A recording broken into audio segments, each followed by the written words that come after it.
Alors, nous sommes aujourd'hui le lundi 1er décembre 2025 et le Cameroun et le monde se sont réveillés dans une profonde tristesse. La mort tragique du combattant Anissé Ekane.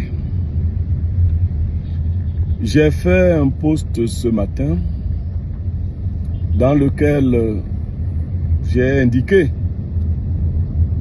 au-delà de toute polémique, que cette situation devait interpeller toutes nos consciences. En effet, Anissé Ekane, président du Manidem, a été interpellé dans le cadre de ce qu'on appelle de manière commode la crise post-électorale à la suite des élections, de l'élection présidentielle de 2025. Et avec lui, un certain nombre de personnes et de personnalités, au rang desquelles le professeur Abba Oyono, Monsieur Diokam Kameni, et ils ont été gardés à vue depuis lors. Mais le cas de Anissé Ekane est spécial parce que au moment de son interpellation, tout le monde savait que la santé de Monsieur Ekane Anissé est précaire. Je ne veux donner de leçons de droit à personne. D'ailleurs, je ne suis pas suffisamment outillé pour le faire. Mais je suis par contre outillé pour donner des leçons d'humanisme à qui que ce soit. Au-delà de la règle de droit, il y a ce supplément d'âme qui doit nous habiter, même si nous sommes profondément ancrés dans le champ politique.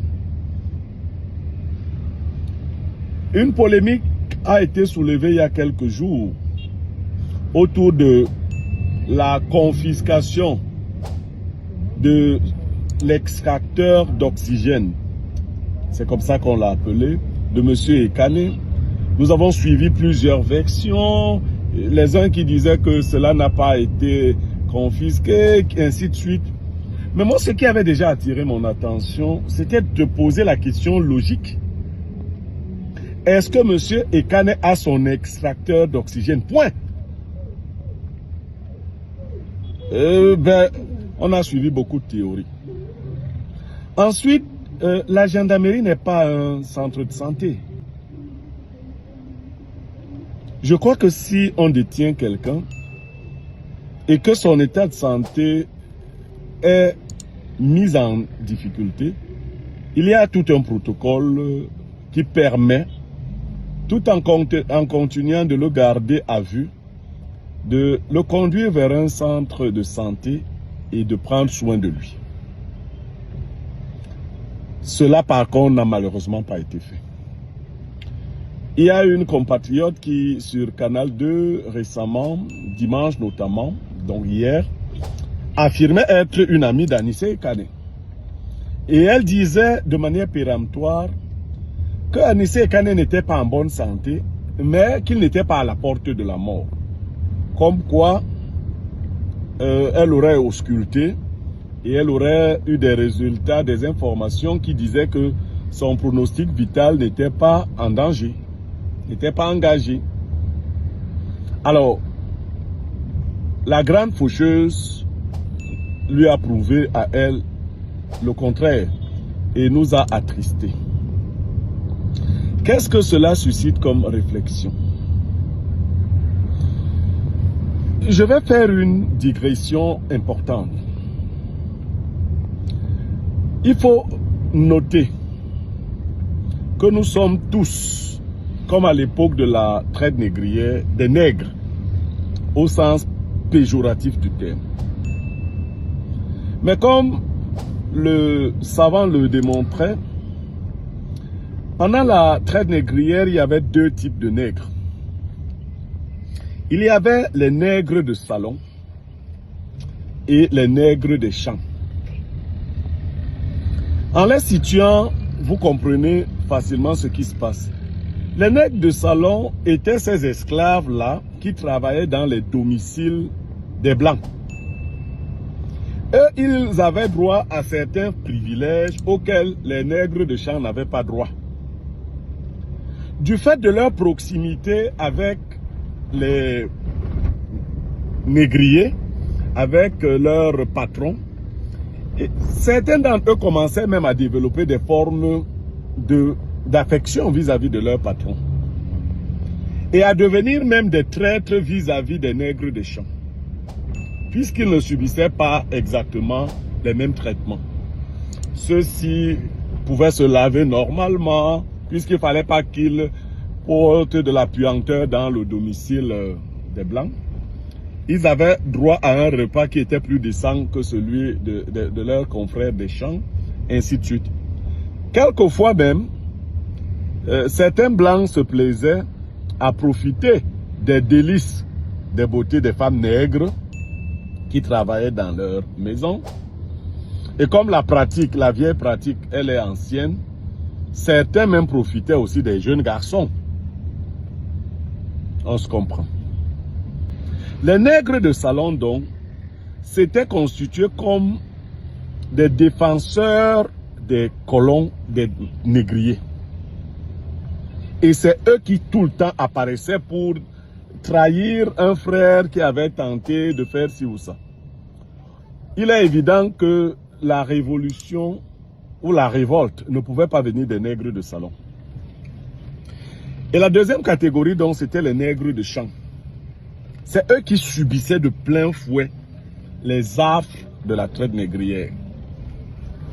Eux, malheureusement, également se divisaient en deux groupes. Il y avait un groupe qui aspirait non pas à la libération totale, mais au changement de statut. Ils voulaient sortir des champs pour les salons des Blancs. C'était leur rêve. Tandis que les vrais nègres des champs rêvaient d'une révolution totale. C'est-à-dire partir totalement des champs pour leur émancipation totale. Cela n'a pas été facile pour ces derniers parce que leur adversité venait de toutes parts. Elle venait des négriers, elle venait des nègres de salon, elle venait d'une partie de leurs confrères nègres de champ.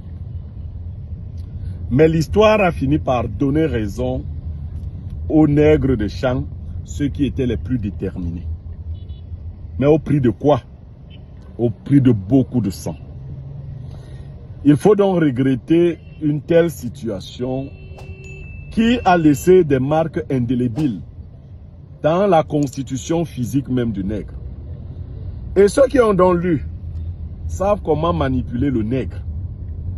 Parce que le nègre, c'est quelqu'un qu'il faut attacher au piquet du besoin pour qu'il ait toujours envie de gagner quelque chose. Et ainsi, il est servile. Il est traître.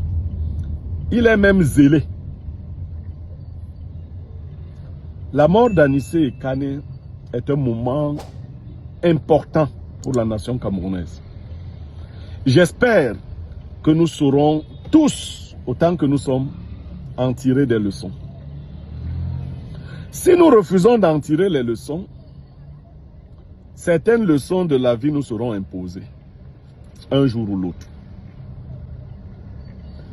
Je voudrais que la famille nucléaire d'Anissé Kane passe un moment de deuil, dans le calme, et dans le recueillement, mais également sa famille politique, son ancienne famille, le Manidem,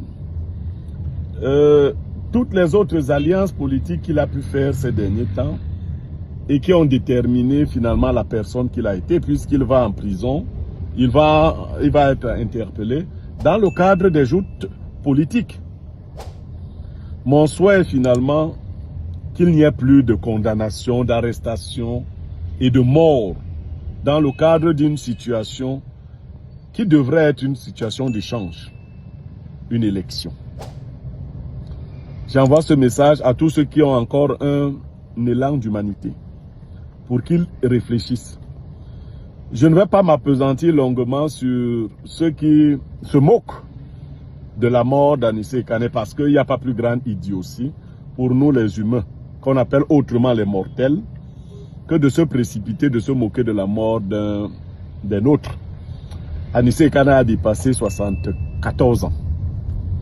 Nous ne sommes pas tous sûrs, parmi nous qui nous moquons, de pouvoir atteindre cet âge-là. Ou de pouvoir réaliser ce qu'il a pu réaliser durant ces années de vie. Comme je suis attaché profondément à la spiritualité, je suis sûr que même quand l'homme croit avoir agi, c'est toujours une main invisible qui accomplit les destins de l'Éternel. Amotabila, comme je t'appelais, le guerrier, Wumse Namusango.